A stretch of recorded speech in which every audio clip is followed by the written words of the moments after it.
গাজনের মেলা থেকে ফেরার পথে হুগলির চুঁচুড়ার এক নাবালিকাকে রাস্তায় কুপ্রস্তাব দেওয়ার অভিযোগ উঠেছিল সোমবার রাতে। থানায় এ বিষয়ে অভিযোগ জানাতে গেলেও পুলিশ সারা রাত ওই নাবালিকা ও তার মাকে থানায় বসিয়ে রাখে বলে অভিযোগ। মঙ্গলবার সকাল থেকে টানা হেনস্থার পরে জেলা চাইল্ড প্রোটেকশন ইউনিটের হস্তক্ষেপে রাতে থানায় লিখিত অভিযোগ দায়ের হয়। অভিযোগ জানাতে গিয়ে মা মেয়েকে কেন হেনস্থা হতে হলো তার প্রতিবাদে বুধবার দুপুরে বিজেপির মহিলা সংগঠনের পক্ষ থেকে বিক্ষোভ দেখানো হয়। থানার বন্ধ দরজা ধরে ধাক্কাধাক্কি করেন বিক্ষোভরত মহিলারা। বিক্ষোভের বেশ কিছুক্ষণ পরে এক প্রতিনিধি দল থানায় স্মারকলিপি প্রদান করে। ঘটনা প্রসঙ্গে বিজেপির হুগলি সাংগঠনিক জেলার মহিলা সংগঠনের সম্পাদিকা অরূপা সামন্ত বলেন, অভিযুক্তদের অবিলম্বে গ্রেপ্তার করতে হবে। মহিলাদের সুরক্ষার কথা মাথায় রেখে রাস্তার প্রতিটি পাড়ায় পাড়ায় একটি করে হেল্পলাইন চালু করার দাবি জানান তারা।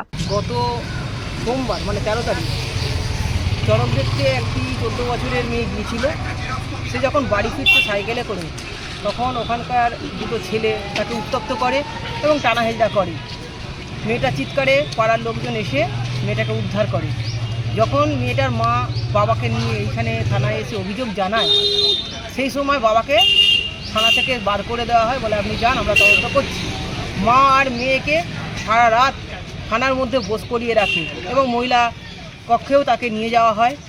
সেখানে রেখে মেয়েটার ওপরে মানসিক একটু অত্যাচার হয়েছে, সেটা আমরা শুনেছি, কিন্তু পুলিশ এখনও পর্যন্ত সেই তদন্ত করে বেড়াতে পারেনি যে কারা অভিযোগ, এবং অভিযোগকারীকে এখনও গ্রেপ্তার করতে পর্যন্ত পারেনি। আমরা তাই দাবি করেছি যে এখানে যদি মহিলারা এখনও সুরক্ষিত হতে পারছে না, এবং যে অভিযোগ করেছে সেই অভিযোগকারীদের এখনও কেন তাদেরকে ধরা হয়নি, গ্রেপ্তার করা হয়নি, তার জন্য আমাদের এই ডেপুটেশন দেওয়া। এবং আইসির সঙ্গে কথা বলে তিনি আশ্বাস দিয়েছেন যে তদন্ত আমরা শুরু করেছি, আমরা এর প্রক্রিয়া চলব। তা আমরা বললাম যে যখন সারা রাত্রির বসিয়ে রাখা হয়েছে তার অভিযোগ কেন নেওয়া হয়নি, এবং শিশু আধিকারিক পক্ষ থেকে যাকে যখন জানানো হয়েছে এবং প্রশাসনের উপর চাপ দেওয়া হয়েছে, তারপর কেন অভিযোগ নেওয়া হয়েছে, এত লেট কেন হলো তদন্তের ক্ষেত্রে। এটার জন্যই আমাদের আশা, যাতে মেয়েরা একা ঘুরতে পারে, মেয়েরা স্বাধীনভাবে চলতে পারে, শুধু ছেলেরা চলবে না, মেয়েরা চলতে পারে। আমরা আর একটা দাবিও আইসির কাছে করে এসেছি যে মেয়েদের জন্য প্রত্যেকটা পাড়ায় পাড়ায় মোড়ে মোড়ে যেন একটা হেল্পলাইন খোলা হয়, যাতে কোনো সময় যদি কোনো মেয়ে অত্যাচারিত হয় তাতে যেন তারা সঙ্গে সঙ্গে ফোন করে প্রশাসনকে জানাতে পারে এবং তারা সুরক্ষিত করতে পারে। হয়তো যদি এই হেল্পলাইনটা খোলা হয়, যারা অভিযোগ, যারা এই সব ধরনের নোংরা কাজ করার জন্য আসে, তারা হয়তো কিছুটা ভয় পাবে যাতে একটা মেয়ের ওপর অত্যাচার করার জন্য। এটা আমরা দাবি জানিয়ে এসেছি।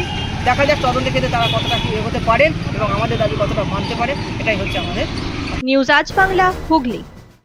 রোগীর সেবায় নিয়োজিত প্রাণ, চিকিৎসায় এবেগুনি একমাত্র নাম। উন্নত চিকিৎসায় আরামবাগে স্বাস্থ্যসাথী মান্যতাপ্রাপ্ত হসপিটাল এমেগনি হসপিটাল। এখানে রয়েছে 24 ঘন্টা চিকিৎসা পরিষেবা, দিবারাত্রি রোগী ভর্তি, উন্নত মানের আইসিইউ, এইচডিইউ সহ বিভিন্ন জটিল অপারেশনের সুব্যবস্থা। আমাদের ঠিকানা কোট রোড, আরামবাগ, হুগলি। যোগাযোগ 8640955066 অথবা 03211255222। এবেগুনি হসপিটাল, আপনার সুস্থতাই আমাদের সাফল্য।